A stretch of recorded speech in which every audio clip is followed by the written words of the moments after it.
Hello everyone. Today we are going to talk about figure of speech. Like today's lesson is all about figure of speech. We have so many figures of speech. We have irony, metaphor, simile, personification, etc. But right here we are going to discuss about few figure of speech and I'll make you understand and know more about it. Before we start, please subscribe and share. Thank you. Figure of speech one that we have here is simile. Simile is a phrase that compares something to something else using the word like or as. Simile is a phrase that compares something to something else. What compels? What is the meaning of compels? Is similarity, like something similar. That's the meaning of compels. Similar or measure. Or maybe I say my bag and my friend's bag looks alike. I'm comparing my friend's bag and my bags together. Like some of us, our mom used to compare us with our friends or with our neighbor. Like, see your friend, she's cooking, she's doing this. She's actually comparing the both of you together because you guys are actually aged mates. So that's the meaning of comparison. Simile here is talking about comparing something to something together. Right here we have examples of simile. Her hair was as golden as the sun. It's comparing the hair and the sun. The hair was as golden as the sun. As slow as a sloth. Although we all know that sloth is slow, so it's trying to compare that as slow. Maybe the person is as slow as a sloth, as busy as a bee. We all know that bee is always busy. I don't know if you are getting what I'm saying. So it's trying to compare it that you are actually as busy as bee, as innocent as a lamb. Although we all know that a lamb is innocent. So as blind as a bird, as blind as a bat. We all know that bats, they don't used to see, they only see at night, abi? So they don't usually see. So this is actually telling us on more on simile, comparing something to something together. So number two here we have metaphor. Wow, metaphor is almost the same thing as simile, but there's difference. Okay, so let's go into metaphor. Metaphor is when there is comparison made between two different things which share something in common. Okay, share something in common, comparing two different things. Some certain things share something in common, or maybe let me use twins. Twins share something in common. You understand? They share both parents. They came out once or together in the same womb. Actually, they share something in common. So here we have examples. One, her eyes were diamond. He is a shining star. The snow is a white blanket. We know snows are white. She is an early bird. So with this, I know you all understand the meaning of metaphor. So let's go to personification. What's personification? Personification, it is when an object which is not a life is given human qualification. This one self is even easier to understand. An object which is not alive, an object by an object which is not alive is being given human qualification. Something that is not alive, like something like I can say my car is a real beauty. Every one of us knows that car is not a human being. Beauty is used to describe a lady. Yes, maybe if I'm going and say so pretty, you think I'm talking about a girl that is coming towards me. Well, don't know that I'm talking about a car that I just saw towards me. What I was doing was specification. I was giving a human quality to a car or to an object. So the car is a real beauty. I'm giving a human quality to an object because we all know that it's only human being that can be described beautiful or pretty. Money is the only friend I can count on. You can see the job specification is doing here. Actually, you can't count. Money cannot be a friend, but it's only we humans that can become friends with each other. But actually with this, they are saying money is the only friend I can count on. We are giving the quality of a human being, you are giving it to money. Actually, the world does not care to hear your sad story. What doesn't care? What can't care? It's only human being that can care. So with this, I know you understand more about personification. Then we have understatement. Understatement is a statement which is made to be less important than what is actually being conveyed. Something that is important, you make it to be less important. Something that, let me just say example now.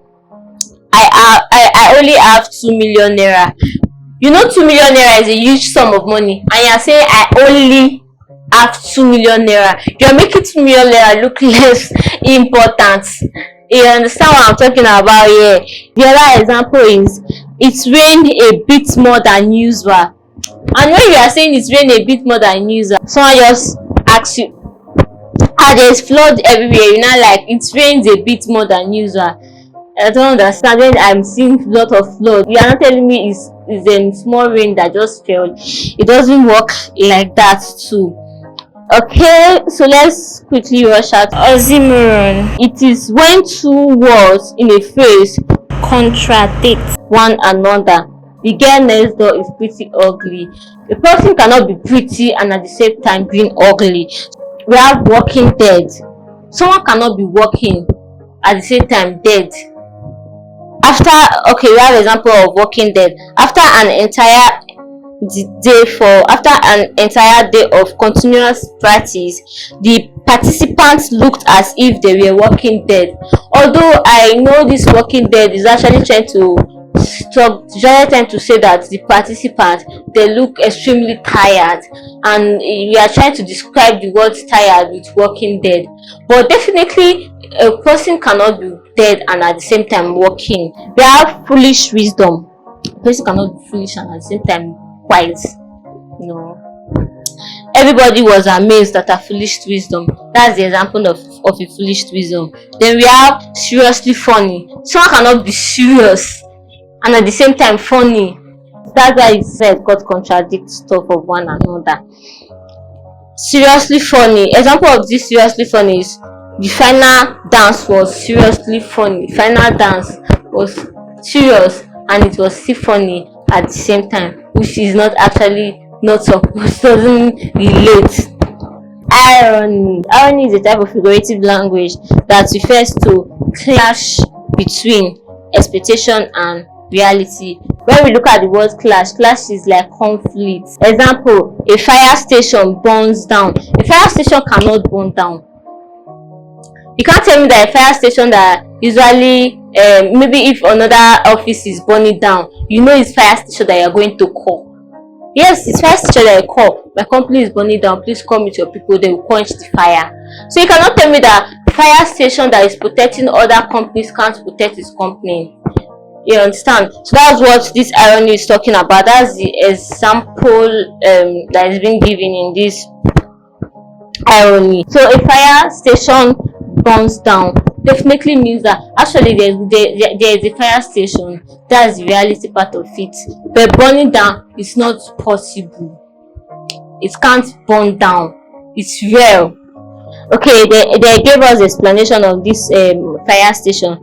This is unexpected because one would assume the fire chief would keep his own building safe. Even if they tell me that fire station is burning down, me, I won't believe it too, because I'll be like, fire station that used to quench other people's company when it's burning down, it can't burn down because they are supposed to keep their company safe.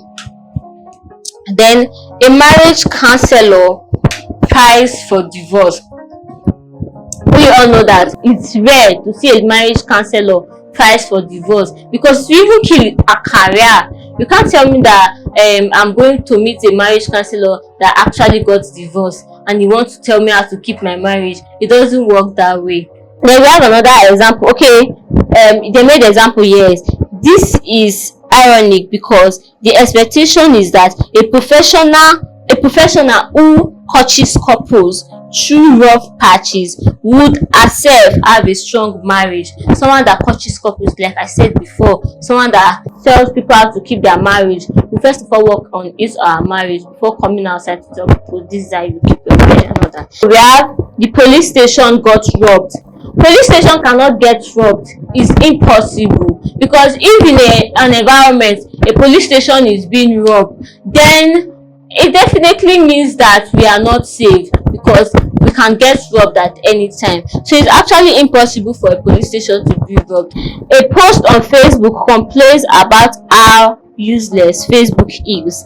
That is another example. So with this little example and with this explanation that I have given in this lesson, we actually make you understand figure of speech and their examples and classification of it all.